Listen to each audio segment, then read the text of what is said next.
açılan bu Kur'an kurslarında çocuklarımız, kardeşlerimiz, gençlerimiz orada ders alacaklar. Allah Resulü buyuruyor, sizin en hayırlınız Kur'an'ı öğrenen ve öğretendir.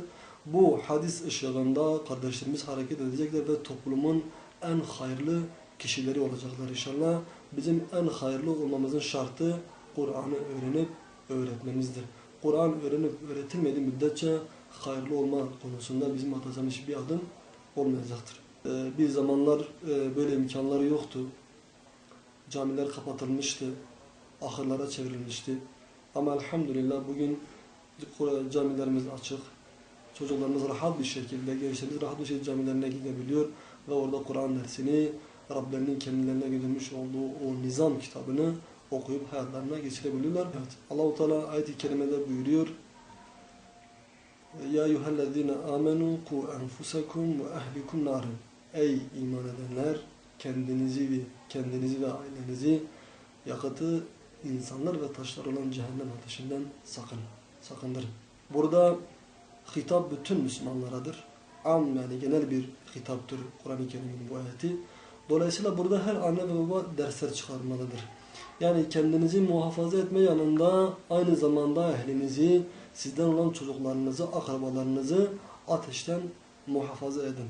Ailelerimize tavsiyelerimiz şunlardır: evlerine yakın bulunan camilere çocuklarına göndermeleri ve çocuklarına göndermelerinde onlara günlük bir program vermeleri ve çocuklarını takip etmeleridir.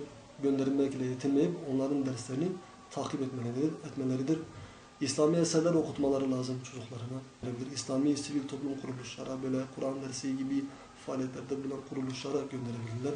Bu şekilde en azından çocuklarını muhafaza edebileceği bir ortam hasabıyla çocuklarını haramlardan muhafaza edebilirler. Yani. Bizler İkra eğitim der olarak çalışmalarımızı her yaz yapıyoruz, Allah-u Teala hamdolsun. Bu sene de Allah nasip ederse çalışmalarımız öğleden sonra 2 ile 4 arası Kur'an dersi, siyer, akaid ve fıkıh alanında çocuklarımızı, bize gelen gençleri yetiştireceğiz inşallah. Kendi imkanlarımız ölçütünce bunları yapacağız. Bunun yanında dernek olarak bizim yapabileceğimiz gezilerimiz olacak, pikniklerimiz olacak. Gençleri hem maddi hem manevi noktada yetiştirmeye çalışacağız. Çocuklarımız zaten okullarda ciddi bir eğitim almıyorlar. Hem sosyal anlamda, hem dini anlamda, hem de kültürel anlamda eğitimin çok zayıf olduğunu herkes biliyor.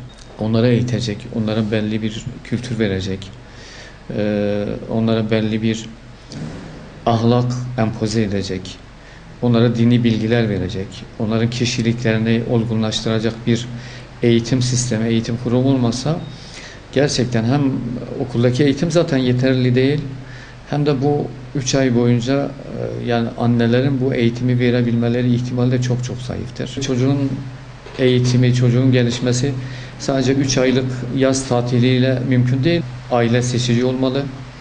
Gönderdiği kurumu çok iyi seçmeli, çok iyi bilmeli.